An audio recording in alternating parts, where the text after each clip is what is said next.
Sir, mic. Thank you, Chairman, sir. Karur நாடாளுமன்ற தொகுதிக்குட்பட்ட வெண்ணெய்மலையில் இனாம் நிலங்களில் பல்லாண்டுகளாக முறையாக பட்டா பெற்று குடியிருப்பவர்களை வெளியேற்றும் நீதிமன்ற தீர்ப்பிலிருந்து எமது மக்களை பாதுகாக்க நடவடிக்கை எடுப்பது தொடர்பாக ஏற்கனவே இந்த அவையின் வழியாக ஒன்றிய அரசின் கவனத்திற்கு கொண்டு வந்துள்ளேன். இப்பொழுது மீண்டும் பேச வேண்டிய கட்டாயம் ஏற்பட்டுள்ளது. ஒவ்வொரு வாரமும் வெள்ளிக்கிழமை பற்றிய பயத்தோடும் கண்ணீரோடும் துயரத்தோடுமே எங்கள் இரவுகள் விடுகின்றன. ஏனென்றால் ஒவ்வொரு வெள்ளிக்கிழமையும் நீதிமன்ற அவமதிப்பின் பெயரால் எங்கள் வீடுகள் வாழ்வாதாரங்கள் பூட்டி சீல் வைக்கப்படுகின்றன. அவை நீதிமன்றங்கள் நினைப்பது போல கோவில் நிலங்கள் அல்ல, அவை இனாம் நிலங்கள்.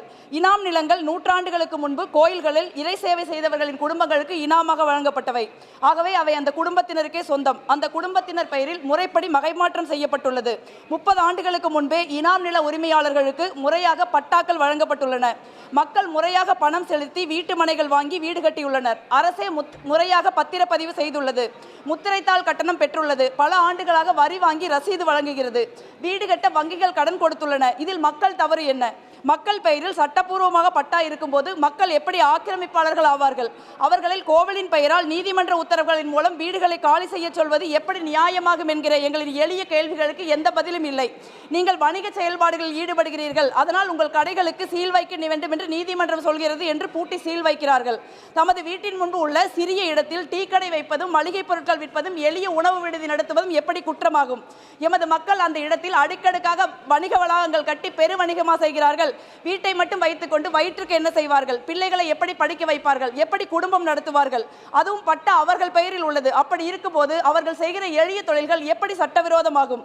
இந்த பிரச்சனை வெண்ணெய்மலை, புகழிமலை, வெஞ்சமாங்குடலூர் பகுதிகளோடு நிற்கவில்லை. கரூர் மாவட்டத்தில் அடுத்த 20 கோவில்களின் பெயரில் அதே நபர் நீதிமன்றத்தில் வழக்கு தொடுத்துள்ளார். நீதிமன்றமும் அதை ஏற்றுக்கொண்டுள்ளது. இப்படியே போனால் சேர பேரரசில் பேரோடும் புகழோடும் இருந்த எங்கள் கரூர் மாவட்டமே இருக்காது. அப்படி ஒரு சூழ்நிலை ஏற்படாமல் தடுக்க வேண்டிய பொறுப்பு மத்திய மாநில அரசுகளுக்கு உள்ளது. மக்களை பாதுகாக்க தமிழ்நாடு அரசு வெளியிடும் அரசு ஆணை கூட 2 மணி நேரத்தில் நீதிமன்ற தடை உத்தரவால் செயலற்றதாக்கப்படுகிறது. எம் மக்களின் கண்ணீரும் துயரமும் நெஞ்சை உருக்குவதாக உள்ளது. ஒரே ஒரு மசோதாவில் காஷ்மீர் என்கிற மாநிலம் யூனியன் பிரதேசம் ஆகும்போது இந்த எளிய வெண்ணெய்மலை மக்களின் பிரச்சனையை அரசு தீர்க்க முடியாதா? இப்பிரச்சனை கரூர் நாடாளுமன்ற தொகுதியில் மட்டுமல்லாமல் தமிழ்நாடு முழுவதும் பல்வேறு கோவில் நிலங்கள், இனாம் நிலங்கள், வீடுகள் பல்வேறு இடங்களில் 13 லட்சம் ஏக்கரில் பிரச்சனைக்குரியதாக மாறியுள்ளது.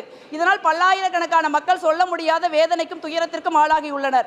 உடனடியாக ஒன்றிய அரசு மாநில அரசோடு கலந்து ஆலோசித்து நாடாளுமன்றத்தில் ஒரு மசோதாவை நிறைவேற்றி எமது மக்களின் வீடுகளையும் வாழ்வாதாரத்தையும் பாதுகாக்க வேண்டும் என்று எமது மக்கள் சார்பாக கேட்டுக்கொள்கிறேன். நன்றி.